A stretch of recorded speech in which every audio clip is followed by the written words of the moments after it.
شیخ وقاص اکرم، انہوں نے کیا کہا، انہوں نے ان کے پروں پہ پانی نہیں پڑتا. کیا میں اس سے یہ سمجھ لوں، رات کو انہوں نے کوئی 14-15 لوگوں کے نام دیے اسپیکر نیشنل اسمبلی کو کہ ہاں ہمارے یہ لوگ آئیں گے اس کے اندر، اور پھر رات کو اچانک ایک یو ٹرن ہوتا ہے اور انہوں نے اس کے اندر شرکت سے انکار کر دیا. یہ کوئی عام کمیٹی کی میٹنگ نہیں تھی، آپ کو یہ سوچنا چاہیے تھا. یہ وہ سیاسی اختلافات ایکسرسائز کرنے والی جگہ نہیں تھی. یہ آپ کے میرے بچوں کے آنے والے مستقبل کا سوال تھا، ان کی حفاظت کا سوال تھا. ہمیں ان کے لیے بات کرنی تھی. یہاں پر صرف کسی سندھی، بلوچی، پٹھان یا اس کی بات نہیں تھی، کے پی کے بندے کی یا کسی اور ایتھنیسٹی کے بندے کی یا گلگت بلتستان کی یا کشمیر کی. ان کی بھی ہوتی تو ہمیں اکٹھا ہونا پڑتا. یہاں پر اگر بدترین سے بدترین سیاسی حریف بیٹھ سکتے ہیں تو آپ کیوں نہیں؟ یہاں پر صرف اس بات کی کسر نکالی گئی کہ عمران خان اگر جیل سے باہر نہیں آیا تو ہم ٹیم میٹنگ میں نہیں بیٹھیں گے. جہاں تک مجھے پتا ہے پی ٹی آئی کی جو انکمبنٹ لیڈرشپ ہے اس میں عمر ایوب ہے، شبلی فراز ہے، اسد کیسر ہے، بیرسٹر گوہر کیونکہ چیئرمین ان کا نام لینا ضروری ہے، عمر ایوب اپوزیشن لیڈر ہے. اطلاعات یہ تھیں کہ وہ آنا چاہ رہے تھے میٹنگ میں، وہ بات کرنا چاہ رہے تھے. مگر علیمہ خان صاحبہ کا بھی آج کا بیان مجھے بہت حیرت میں مبتلا کر گیا کہ انہوں نے آ کر یہ کہا کہ افغانستان ہمارا دوست ہے. عمران خان کہتے ہیں کہ افغانستان ہمارا دوست ہے مگر اس کو دشمن بنایا جا رہا ہے. بی مجھے آپ یہ بتائیں کہ پچھلے 50 سال میں کون سی دوستی دکھائی ہے انہوں نے آپ کو؟ چلیں ابھی کا آپ یہ سیاسی اختلاف تو بھول جائیں. چلیں فار ایگزامپل ہم ابھی بھول جاتے ہیں کہ کوئی مسئلہ ہے فوج کا اور پی ٹی آئی کا. آپ یہ بتائیں کہ پچھلے 50-60 سال، بلکہ چھوڑیں پاکستان کے بننے سے لے کے ابھی تک بات کرتے ہیں، افغانستان وہ پہلا ملک تھا جنہوں نے آپ کے وجود کے اوپر اعتراض کیا، اقوام متحدہ میں ووٹ نہیں دیا. آپ کس منہ سے کہتی ہیں، یا عمران خان کس منہ سے کہتے ہیں کہ وہ آپ کے دوست ہیں؟ مجھے اس پر شدید اعتراض رہے گا. یہ بیان درست نہیں ہے علیمہ خان کا، وہ بہت غلط کر رہی ہیں شہداء کے خون کے ساتھ، یا عمران خان بھی بہت غلط کر رہے ہیں شہداء کے خون کے ساتھ. کل کلاں کو وہ نہیں کہہ سکتے، وہ اپنی بہن کا بیان جھٹلائیں گے اگر کل کلاں کو وہ پھر فوج کی مدد سے حکومت میں آتے ہیں، وہ کیا کہیں گے؟ اس لیے اتنی زیادتی نہ کریں. اس وقت بھی پاکستان بھر میں جنازے گئے ہیں، آپ بہت دکھ پہنچا رہے ہیں ان لوگوں کو. ایسے بیانات مت دیں. آپ بہت بڑا دل جیت لیتے شاید فوج کا بھی اگر آپ آج اپنی پارٹی کو کہتے جاؤ بیٹھ جاؤ. آپ نے قومی سلامتی کے فیصلوں کو تو انڈورس کیا، مگر ساتھ ہی آپ نے اپنی بہن، اب آئی ڈونٹ نو کہ علیمہ خان ٹھیک کہہ رہی ہیں یا نہیں، مگر ان کی بہن ہے، بڑی بہن ہے، وہ باہر آئی، انہوں نے یہ بات کی ہے کہ خان کہہ رہے ہیں کہ وہ تو ہمارا دوست ہے. افغانستان کیسے آپ کا دوست ہو سکتا ہے؟ کس طرح سے ہو سکتا ہے؟ آپ مجھے یہ بتائیں. اگر آپ اس طرح بیان دیتی ہیں تو میں نے صاف کہا کہ آپ اپنے بچوں کو بھی تکلیف پہنچا رہی ہیں. آپ اور شہید صرف فوجی کے گھر میں نہیں گیا، شہید ہمارے سویلینز کے گھروں میں بھی آ رہے ہیں. مسخ شدہ لاشیں پہنچائی جا رہی ہیں گھروں میں، جن کو دہشت گردوں نے یہاں چہرے سے لے کے نیچے ٹانگوں تک کوئی جگہ نہیں چھوڑی، پورے میگزین خالی کیے ان پہ. ہم دکھا نہیں سکتے آپ کو وہ تصویریں. آپ نے میرے پچھلے ولاگ میں نے آپ کو دہشت گردوں کی کچھ پکچرز دکھائی ہیں، واللہ دل نہیں کر رہا دیکھنے کو، ان منحوسوں کی شکل دیکھنے کو. اور زمین پر شہید کے اور ایک دہشت گرد کے جسم میں کیا فرق ہے؟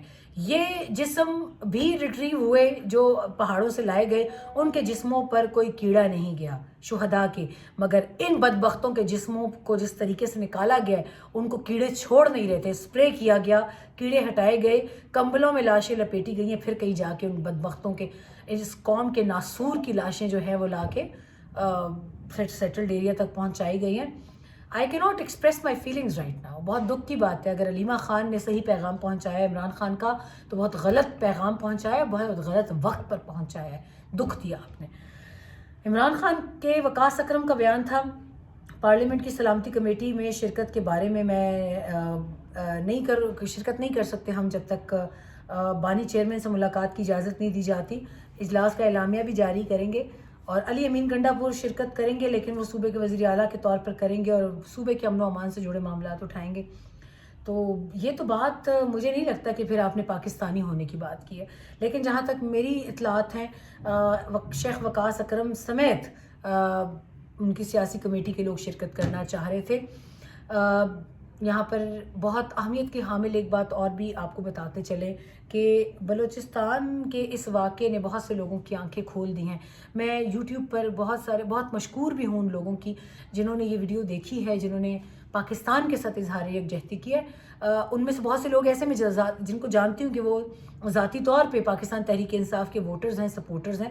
انہوں نے بھی کامنٹ کیا کہ یہ وقت نہیں ہے اس وقت اپنی سیاسی اختلاف کو کرنے کا. ہاں، اعلامیے پر آتے ہیں. اعلامیہ بہت اسٹرانگ ہے. اعلامیے کے اوپر آپ کو بتاتے چلیں کہ اس وقت ایسا ہی اعلامیہ آنا چاہیے تھا جو کہ آیا ہے, اور میرا خیال ہے کہ اس کے اندر کوئی دو رائے نہیں ہے کہ اس کے اندر ایسی بات کیوں کی گئی. کیونکہ میں بہت دکھ سے ہمیشہ بات کرتی ہوں کہ اس میں 6 گھنٹے سے زائد جاری رہا یہ اجلاس, اور شکر ہے کہ وہ فیصلہ آیا جس کا میں انتظار کر رہی تھی. کمیٹی کو حالیہ دہشت گردی کے واقعات پر بریفنگ دی گئی تھی. دہشت گردی کے واقعات میں فتنہ الخوارج کے ملوث ہونے کے ثبوت دکھائے گئے. فتنہ الخوارج کو بھارتی خفیہ ایجنسی را اور افغانستان سے مدد مل رہی ہے. را اور دیگر ملک دشمن ایجنسیاں خیبر پختونخوا اور بلوچستان میں بدامنی پھیلا رہی ہیں. دہشت گردی میں غیر ملکی ساخت کا اسلحہ استعمال ہو رہا ہے. افغان سرزمین کے استعمال کے متعدد بار شواہد دیے گئے ہیں. جعفر ایکسپریس واقعے میں بھی افغانستان سے دہشت گردی کا واقعہ آپریٹ ہوا. بنو کینٹ پر حملے میں بھی کئی افغانی شہری ملوث تھے. رمضان سے پہلے جان بوجھ کر دہشت گردی کی لہر میں اضافہ کیا گیا. اجلاس میں بلوچستان اور خیبر پختونخوا میں دہشت گردی کے واقعات پر تفصیلی آگاہ کیا گیا. شرکاء کو اسکرین اور سلائیڈز کی مدد سے اہم شواہد کے ساتھ صورتحال سے آگاہی دی گئی. یہ بہت اہم جو پوائنٹرز تھے میرے پاس آئے وہ میں نے آپ کو بتا دیے, اور گفتگو بھی آپ کو سنا دی جو لوگوں کی گفتگو تھی. اس کے علاوہ آرمی چیف کی بات چیت بھی آپ کو بتا دی, اور اس کے علاوہ سب سے جو اہم چیز تھی وہ بھی آپ کو بتا دیں.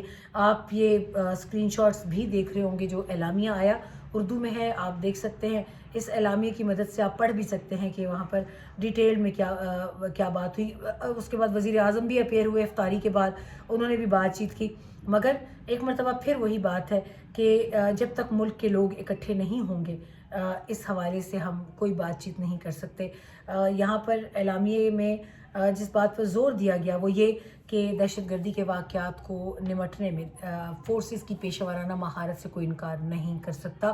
پورے فورم نے خراج تحسین پیش کیا شہداء کو, مگر ایک فیصلہ ہو گیا کہ دہشت گرد اب نہیں بچ سکتا, چاہے وہ افغانستان میں ہے, ایران میں ہے, انڈیا میں ہے, کہیں پر بھی ہے. اب اس کے لیے کوئی جائے پناہ جو ہے وہ نہیں ہے. قومی سلامتی کا بہت اہم اجلاس, آپ کو ہم نے آگاہ کیا جلدی جو ہم بتا سکے, اور امید کرتے ہیں کہ پاکستان تمام تر متحد ہو کر دہشت گردی کے خلاف اس جنگ میں حصہ لے گا, اور اس وقت کسی نیگیٹو فورس کا حصہ نہیں بنے گا. اور عمران خان صاحب, آپ نے سلامتی کمیٹی کے فیصلے کو انڈورس کیا, آپ کا بھی اس پہ شکریہ. مگر ایک دکھ رہے گا کہ آپ نے بہت بے دردی سے اس فورم کے اندر شرکت نہ کرنے کی اجازت دے کے, ان کو شرکت کرنے سے منع کر کے آپ نے ایک بار پھر بہت بڑی غلطی کی ہے. بہت دکھ کے ساتھ اللہ ہمارے اور اس دعا کے ساتھ کہ اللہ ہمارے ملک کی حفاظت کرے. اللہ حافظ.